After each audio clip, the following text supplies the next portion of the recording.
بسم اللہ الرحمن الرحیم۔ سپریم کورٹ نے آرڈر جاری کر دیا اور اب پورے پاکستان میں لاک ڈاؤن ختم ہو چکا ہے۔ اس سے پہلے ایک سٹیپ کی بات کرتے ہیں۔ عمران خان صاحب نے ریکویسٹ کی، یہ ان کا اپنا کہنا تھا کہ میں ریکویسٹ کر رہا ہوں کہ پاکستان میں پبلک ٹرانسپورٹ کو کھول دیا جائے، اور اس درخواست کا اثر یہ ہوا بلوچستان اور سندھ دونوں نے اس چیز کو ریجیکٹ کر دیا۔ پنجاب اور کے پی کے یہ دو صوبے مان گئے تھے کہ ہم ٹرانسپورٹ کو کھول رہے ہیں۔ 2-4 دن کے بعد کے پی کے میں کھل گئی اور پنجاب میں اب بھی سٹرائک ہی ہے، اور ان کے معاہدے آپس میں فائنل نہیں ہوئے۔ اس کا مطلب یہ ہوا کہ وزیر اعظم صاحب کی جو ریٹ ہے وہ صرف کے پی کے تک ہے، باقی 3 صوبے جہاں پر اس نے ریکویسٹ کی تھی اس کی ریکویسٹ کو نہیں مانا گیا۔ یہ بات یہاں پر اگلی بات سپریم کورٹ نے آرڈر کر دیا ایٹ ونس، بہت جلدی آرڈر جاری کر دیا کہ پورے پاکستان میں 5 دن جو پہلے 4 دن جو دے رہے تھے اور 2 دن ہفتہ اتوار جو لاک ڈاؤن تھا اس کو بھی ختم کر دو، فری چھوڑ دو، 24 گھنٹے چھوڑ دو۔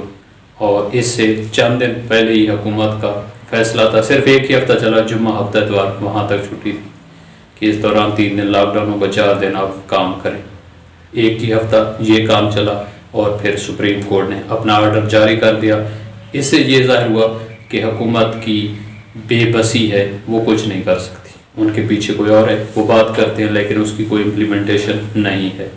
اب اس آرڈر کے بعد کیا ہوگا آپ کو بھی سنائیں گے۔ اعتزاز احسن کا تجزیہ، وہ کیا کہہ رہے ہیں، ان کی پوزیشن کیا ہے، کیا کرونا تھا نہیں، اگر تھا تو اب کیا ہوگا، آپ یہ ویڈیو کلپ دیکھ لیں۔ اس وقت بہرحال آپ نے ججمنٹ بھی دیکھی ہوگی، do you agree with this? کیا میں تو اگری نہیں کرتا ہوں اس کے ساتھ۔ آپ بالکل اگری نہیں کرتے؟ نہیں، میں نہیں اگری کرتا ہوں۔ کیوں سر؟ اور میں آپ کو عرض کرتا ہوں، سپریم کورٹ نے یہ بڑی اجلت میں فیصلہ دیا ہے، کسی کو سنا نہیں ہے، کسی کے جو موقف ہے اور جو آرگومنٹس ہیں، جو بحث ہے، جو ان کا موقع نہیں دیا، اور اگر موقع دیا ہے تو اس فیصلے میں ریکارڈ نہیں آیا، ریکارڈڈ نہیں ہے، تو تفصیل سے کہ کیا موقف اور یہ تھا۔ سر اس میں لکھا ہے نا کہ ہیلتھ سروسز کی رپورٹ سبمٹ کرائی گئی ہے، رپورٹیں آئی ہیں، رپورٹ دیکھیں۔ جی یہ رائے اعتزاز احسن صاحب کی کہ جو کچھ کیا سپریم کورٹ نے وہ غلط کیا۔ ہم پبلک ہیں، ہم نے بات کرنی ہے، ہماری اپنی رائے ہے۔ اگر اتنا عرصہ آپ نے عوام کو بلاک رکھا ہے تو اس کے پیچھے کیا ریزن ہے؟ کیا صرف آپ نے ریلیف لینا تھا؟ وہ تو الگ بات ہے، وہ آپ نے ریلیف لے لیا جو ہوا، لیکن آپ دوسری طرف ہر دن یہ خبر دیتے ہیں کہ آج اتنے لوگ انفیکٹڈ ہو گئے، آج اتنے میں یہ جو کیس ہے مائنس آ گیا، آج اتنے لوگ مر گئے کرونا کی وجہ سے، اور دوسری طرف آپ کی سپریم کورٹ آ گئی ہے۔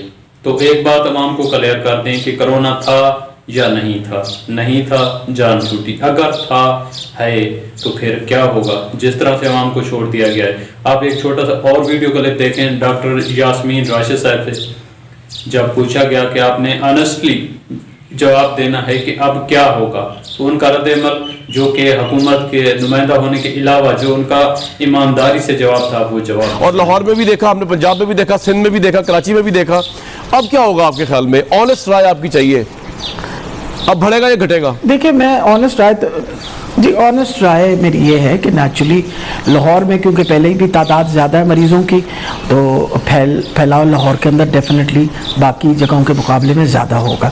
کچھ ہمارے علاقے جو ان سب کی باتیں آپ سن لیں، اب آپ خود ہی ڈیسیجن کرنا ہے، کمنٹ سیکشن میں رائے کا اظہار کر دیجئے گا کہ کیا صورتحال ہے اور اب ہمارا کیا ہوگا۔ اگر کرونا تھا تو اب کیا سسٹم ہوگا؟ جس طرح سے ہم کو چھوڑ دیا گیا ہے، کوئی ایس او پیز نہیں ہے، کوئی بھی احتیاط نہیں ہے، کیا اب جس طرح سعید غنی کہہ رہے ہیں کہ ہسپتال بھی اور ڈاکٹر بھی کم پڑ جائیں گے، خدا نخواستہ ایسا ہو؟ آپ نے قیمتی رائے کا اظہار کمنٹ سیکشن میں لازمی کیجئے گا، اور ایکشن ویڈیوز مزید دیکھنے کے لیے میرے چینل کو سبسکرائب کر کے بیل آئیکن کو لازمی پریس کر دیں۔ اللہ پاک آپ سب کا حامی و ناصر ہو۔ پاکستان